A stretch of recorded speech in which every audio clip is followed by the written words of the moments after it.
اب اس کا مطلب کیا ہوگا میں آپ کو ایک مثال سے سمجھاتا ہوں. آپ نے کسی سے یہ وعدہ کیا کہ میں تم سے فلاں چیز خرید لوں گا، ایک گاڑی خریدنے کا وعدہ کیا، یا آپ نے کسی کو کوئی چیز بیچنے کا وعدہ کیا کہ میں 15 تاریخ کے دن تمہیں یہ کیمرہ بیچ دوں گا. تو اب کیا آپ پر یہ پورا کرنا واجب ہے یا نہیں ہے؟ آپ اس کو اس سے ریلیٹ کر لیں.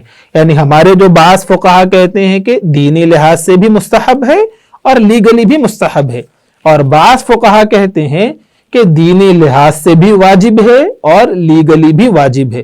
تو آپ کو اس کے اکارڈنگلی اس کو پورا کرنا ہے وعدے کو. اب ایک تیسری رائے جو راجح قول ہے کہ اس طرح کے جو معاہدے ہوتے ہیں یا جو وعدے کیے جاتے ہیں ان میں تھوڑی سی تفصیل ہے. اگر آپ نے وعدے میں کوئی کاز رکھا، تم ایسا کر لو میں یہ کر دوں گا، یعنی آپ نے ایک کاز مینشن کیا. اب اگر سامنے والا شخص آپ کے وعدے کی بنیاد پر اس کاز کو پورا کرے گا، آپ کے وعدے کی بنیاد پر اس کاز کو پورا کر رہا ہے، تو پھر آپ کے لیے دینی لحاظ سے بھی اور قضاءً بھی یعنی لیگلی بھی اس کو پورا کرنا واجب ہے. میں اس کی ایک آسان مثال دیتا ہوں. آپ کے کسی دوست نے کہا کہ بھائی میرے گھر سے چھت میں سے پانی ٹپک رہا ہے، میں کیا کروں، سمجھ میں نہیں آ رہا. تو آپ نے اس سے کہہ دیا کہ بھائی تم واٹر پروفنگ کرا لو اور میں تمہیں قرضہ دے دوں گا، پیسے لے کے واٹر پروفنگ کرا لو. اب وہ صرف آپ کی بنیاد سن کر وہ سارا جو ہے نا کام شروع کر لیا. اب آپ کہہ رہے ہیں کہ میں پیسے نہیں دوں گا، میں صرف ایسے ہی بول دیا تھا، تو یہ جائز نہیں ہے. آپ پر لیگلی بھی اسے قرضہ دینا اب ضروری ہو جائے گا. اسی طرح آپ نے کسی سے کہہ دیا کہ بھائی تم شادی کر لو میں ولیمے کی دعوت دے دوں گا، یا آپ نے کسی سے اور بھی اس طرح کے وعدے کر لیے. آپ نے کسی سے کہا کہ تم کار خرید کے ڈرائیونگ سیکھ لو، بعد میں تمہارے پاس سے خرید لوں گا، تم فائدے میں رہو گے. اس طرح آپ نے وعدہ کر لیا. وہ صرف اب آپ کی بات سن کر کار خرید لیا اور ڈرائیونگ سیکھ لیا، وہ اب بیچنا چاہ رہے تو آپ کہہ رہے ہیں کہ اب میں نہیں خریدوں گا.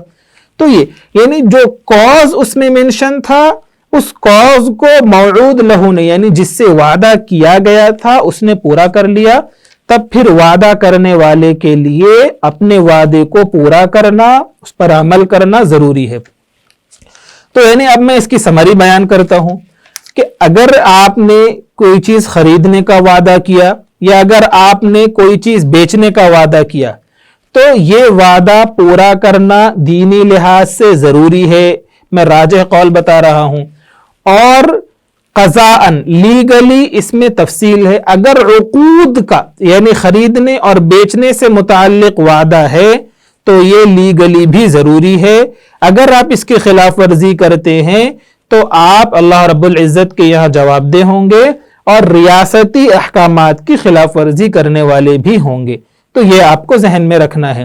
اب اگر یہ مسئلہ ہو سکتا ہے کہ اس میں ہم تحدید کیسے کریں گے، متعین کیسے کریں گے کہ کون سا وعدہ پورا کرنا ہے اور کون سا وعدہ پورا نہیں کرنے پر ہم گنہگار نہیں ہوں گے، تو اس سلسلے میں ہمیں یہ ذہن میں رکھنا ہے کہ ایک شکل تو یہ ہے کہ ریاستی قانون میں یہ وضاحت ہو کہ اس طرح کے خرید و فروخت کے وعدے ضروری ہیں، یہ بائنڈنگ ہوتے ہیں، انہیں پورا کرنا چاہیے.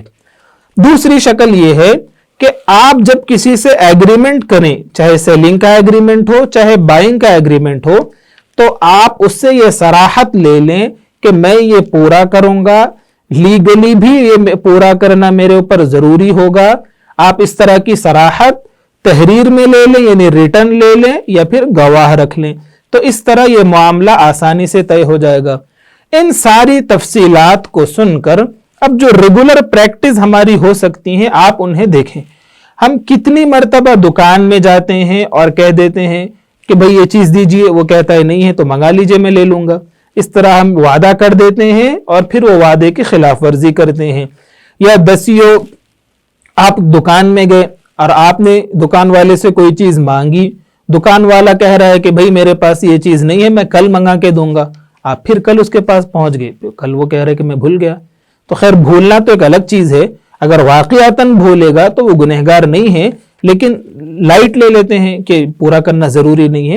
تو اس طرح کی جو پریکٹسز ہیں ہمیں اس پر سدھارنا چاہیے. جو صحیح طریقہ ہے وعدے سے متعلق خریدنے اور بیچنے میں اس پر عمل کرنا چاہیے، اور صحیح طریقہ یہ ہے کہ وعدہ پورا کرنا ہم پر دینی لحاظ سے بھی ضروری ہے، لیگلی یعنی قضاءً بھی ضروری ہے. اگر ہم یہ پورا نہیں کرتے ہیں تو گنہگار ہوں گے. اللہ رب العزت ہمیں وعدہ پورا کرنے کی توفیق عطا فرمائے اور وعدے کی خلاف ورزیوں سے بچائے.